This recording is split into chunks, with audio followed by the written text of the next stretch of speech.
नमस्कार, स्वागत है। आज हम करेंगे प्रेमचंद की कहानी यह मेरी मातृभूमि है। आइए इस कहानी को विस्तार से पढ़ते हैं।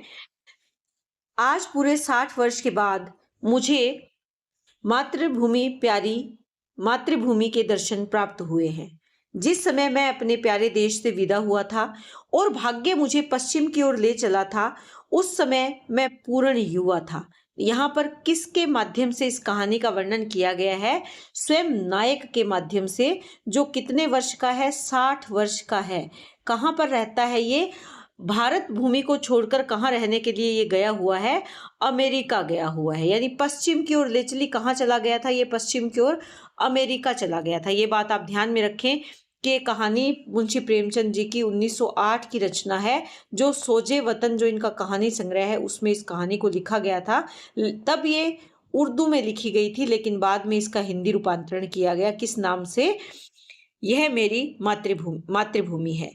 तो इसमें जो नायक है, ये अपने जीवन का घटनाक्रम यहाँ बता रहा है कि किस प्रकार वो भारत भूमि से पश्चिम में चला गया, लेकिन बाद में उसके मन में जो भाव है वो किसके प्रति है? अपनी मातृभूमि के प्रति है। तो यहाँ पर मेरी नसों में नवीन रक्त संचारित हो रहा था। हृदय उमंगों और बड़ी बड़ी आशाओं से भरा हुआ था। कहाँ पर? पश्चिम की भूमि पर जाकर, पश्चिम देशों में यानी अमेरिका में जाकर। मुझे अपने प्यारे भारतवर्ष से किसी अत्याचारी के अत्याचार या न्याय के बलवान हाथों से नहीं जुदा किया था। यानी मैं किसी के दबाव में आकर यहाँ से नहीं गया था। अत्याचारी के अत्याचार और कानून की कठोरताएं मुझसे जो चाहे सो करवा सकती हैं, मगर मेरी प्यारी मातृभूमि मुझसे नहीं छुड़ा सकती। यानी अगर ऐसा मुझ पर दबाव होता, तब भी मैं अपनी भूमि को नहीं छोड़ता, अपनी भारत भूमि को नहीं छोड़ता। वे मेरी उच्च अभिलाषाएं और बड़े बड़े ऊंचे विचार ही थे जिन्होंने मुझे देश निकाला दिया था। यानी मैं अपनी बहुत सी बड़ी बड़ी इच्छाएं पूरी करना चाहता था, या मेरे विचार इतने ऊंचे हो गए थे जो मुझे विदेश की भूमि पर ले गए। जिन्होंने, उन विचारों ने, उन इच्छाओं ने मुझे इस देश से निकाल कर कहाँ ले गए? वो मुझे पश्चिमी यानी विदेशों में ले गए। मैंने अमेरिका जाकर वहां खूब व्यापार किया और व्यापार से धन भी खूब पैदा किया, तथा धन से आनंद भी खूब मनमाने लूटे। सौभाग्य से मेरी पत्नी भी ऐसी मिली जो सौंदर्य में अपना सानी आप ही थी, यानी बहुत खूबसूरत थी। उसकी लावण्यता और सुंदरता की ख्याति तमाम अमेरिका में फैली। उसके हृदय में ऐसे विचार की गुंजाइश भी न थी जिसका संबंध मुझसे न हो। मैं उस पर तन मन से आसक्त था और वह मेरी सर्वस्व थी। यानी मेरी पत्नी भी मुझसे उतना ही प्रेम करती थी जितना मैं उसे करता था। मेरे 5 पुत्र थे जो सुंदर, हष्ट-पुष्ट और ईमानदार थे। उन्होंने व्यापार को भी और भी चमका दिया था। मेरे भोले-भाले नन्हे-नन्हे पोत्र गोद में बैठे हुए थे, जबकि मैंने प्यारी मातृभूमि के अंतिम दर्शन करने को अपने पैर उठाए। यानी जब मैं अब अमेरिका में अंतिम चरण मेरे जब थे, या अंतिम समय जब अमेरिका में मेरा था, तो मेरा भरा पूरा परिवार था। 5 बेटे थे, नन्हे-नन्हे पोत्र थे, और मैं वहां से आने का जब मैंने सोचा था, मैंने अनंत धन, प्रियतमा, पत्नी, सपूत, बेटे और प्यारे प्यारे जिगर के टुकड़े, नन्हे नन्हे बच्चे आदि अमूल्य पदार्थ केवल इसीलिए परित्याग कर दिया कि मैं प्यारी भारत जननी का अंतिम दर्शन कर लूं। तो यहाँ भारत भूमि के प्रति जो नायक का प्रेम है, वो ये दिखाता है कि भारत भूमि यानी मातृभूमि के प्रेम के सामने बाकी सब प्रेम तुच्छ हैं। बाकी सब जो विलास का जीवन है या अभिलाषाएं पूरी करने के बाद भी वो इतना सुकून नहीं देती जितना कि भारत भूमि या अपनी मातृभूमि देती है। मैं बहुत बूढ़ा हो गया हूँ। 10 वर्ष के बाद पूरे 100 वर्ष का हो जाऊंगा। अब मेरे हृदय में केवल एक ही अभिलाषा बाकी है कि मैं अपनी मातृभूमि का रजकण बनूं। यह अभिलाषा कुछ आज ही मेरे मन में उत्पन्न नहीं हुई, बल्कि उस समय भी थी जब मेरी प्यारी पत्नी अपनी मधुर बातों और कोमल कटाक्षों से मेरे हृदय को प्रफुल्लित किया करती थी। और जबकि मेरे युवा पुत्र प्रातःकाल आकर अपने वृद्ध पिता को सभक्ति प्रणाम करते, उस समय भी मेरे हृदय में यह कांटा सा खटकता रहता था कि मैं अपनी मातृभूमि से अलग हूँ। यह देश मेरा देश नहीं है और मैं इस देश का नहीं हूँ। यानी प्रत्येक सुख के पल में भी मुझे अपनी मातृभूमि, अपना देश याद आया है। मेरे पास धन था, पत्नी थी, लड़के थे और जायदाद भी थी, मगर न मालूम क्यों मुझे रह रहकर मातृभूमि के टूटे झोंपड़े, 4-6 बीघा मोरूसी जमीन और बालपन के लंगोटिया यारों की याद अक्सर सता जाया करती थी। प्रायः अपार प्रसन्नता और आनंदोत्सव के अवसर पर भी यह विचार हृदय में चुटकी लिया करता था कि यदि मैं अपने देश में होता। यानी ये विचार बार बार मेरे मन में आता। जिस समय मैं बंबई में जहाज से उतरा, मैंने पहले काले कोट पतलून पहने टूटी फूटी अंग्रेजी बोलते हुए मल्लाह देखे। फिर अंग्रेजी दुकान, ट्राम और मोटर गाड़ियां दिख पड़ी। इसके बाद रबर टायर वाली गाड़ियों की ओर मुंह में चूरट दबाए हुए आदमियों से मुठभेड़ हुई। फिर रेल का विक्टोरिया टर्मिनस स्टेशन दिखा। बाद में मैं रेल में सवार होकर हरी भरी पहाड़ियों के मध्य से स्थित अपने गांव को चल दिया। उस समय मेरी आंखों में आंसू भर आए और मैं खूब रोया, क्योंकि यह मेरा देश न था। यह वह देश न था जिसके दर्शनों की इच्छा सदा मेरे हृदय में लहरा करती थी। यानी जैसी लेखक ने कल्पना की थी कि मेरा देश अब ऐसा हो गया होगा, मेरे आने के बाद मेरा देश ऐसा होगा, वो सब कल्पना से परे बातें थी, जबकि वास्तविकता कुछ और थी। मेरा देश ऐसा न था, यानी मेरा देश जिसको मैं छोड़ कर गया था, वो देश ऐसा नहीं था। यह तो कोई और देश था। यह अमेरिका या इंग्लैंड था, मगर प्यारा भारत नहीं था।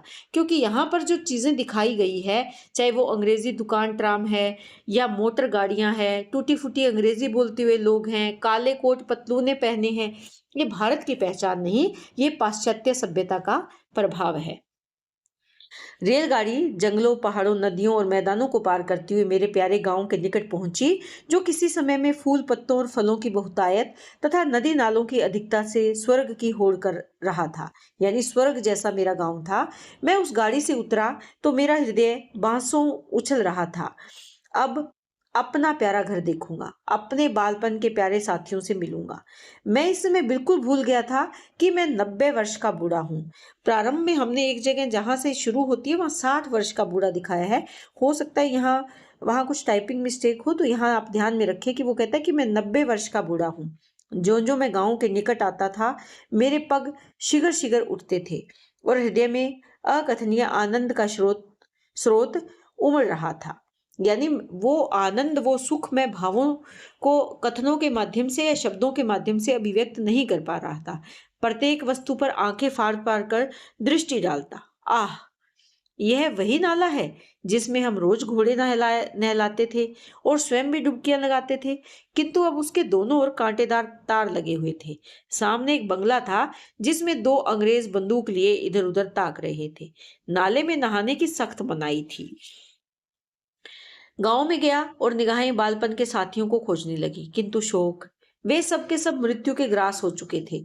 मेरा घर, मेरा टूटा फूटा झोंपड़ा, जिसकी गोद में मैं बरसों खेला था, जहां बचपन और बेफिक्री के आनंद लूटे थे और जिसका चित्र अभी तक मेरी आंखों में फिर रहा था, वही मेरा प्यारा घर अब मिट्टी का ढेर हो गया था। यह स्थान गैर आबाद न था, यानी ऐसा नहीं कि यहाँ लोग नहीं थे।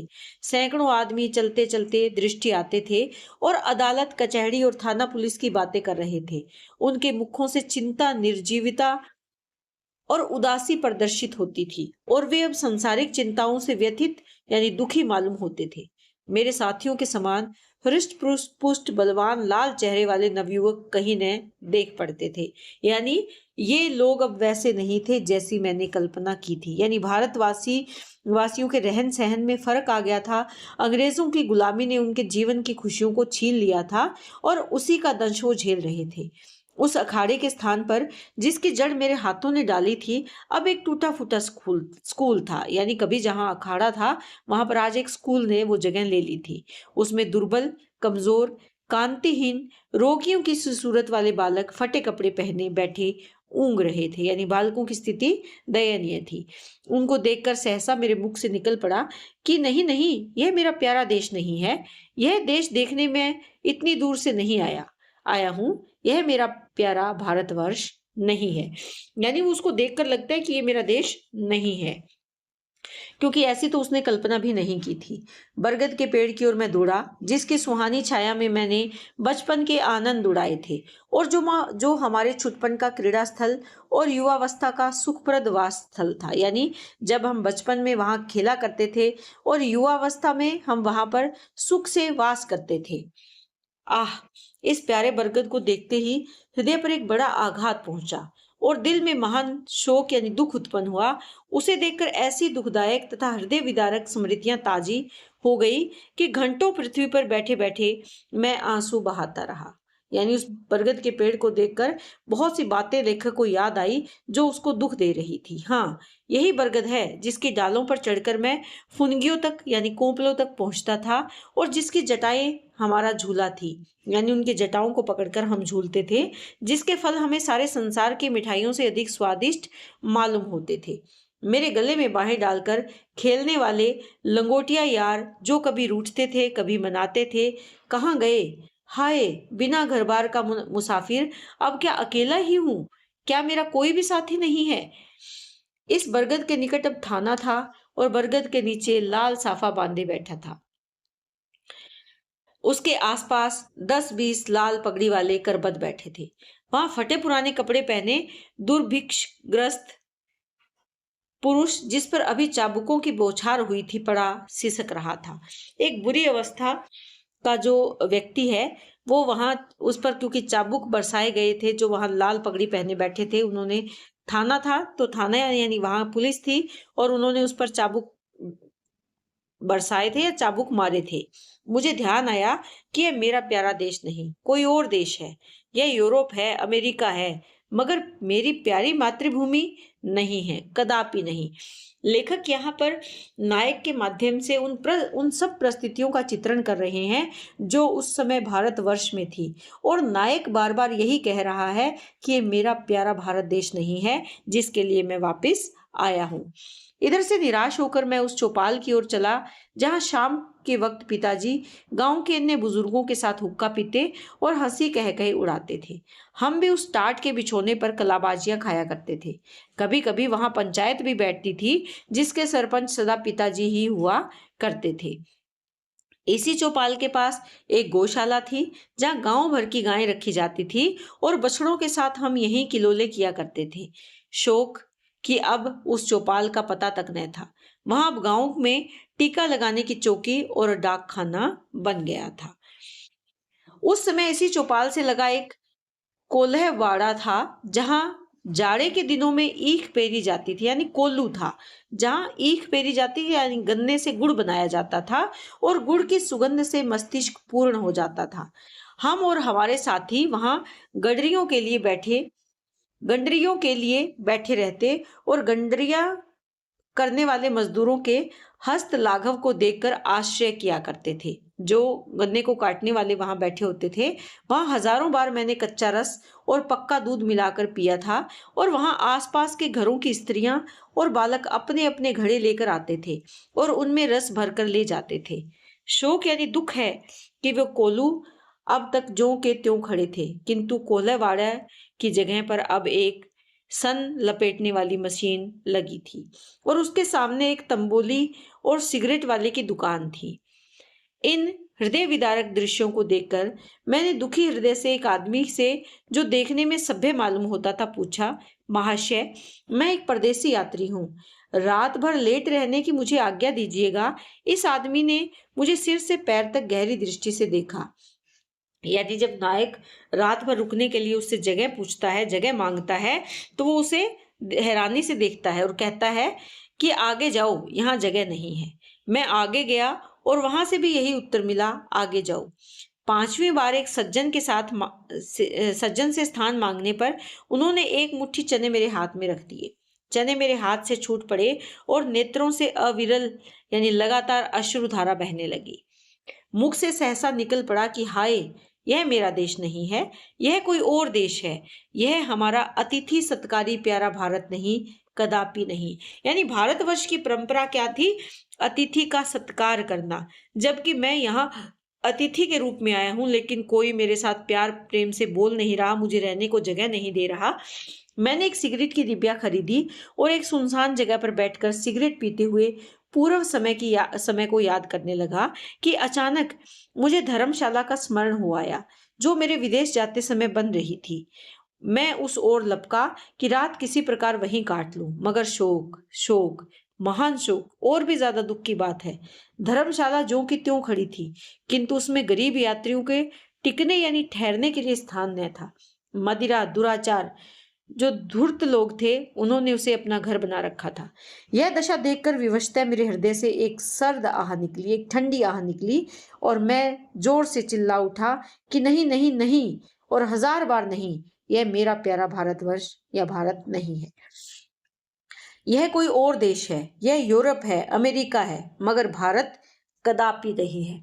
तो इनसे नायक के जो कथन है, इनसे हमें पता चलता है कि भारत किस दुर्दशा का शिकार था, कैसे दुर्दशा भारत की और भारत के गांवों की हो रही थी।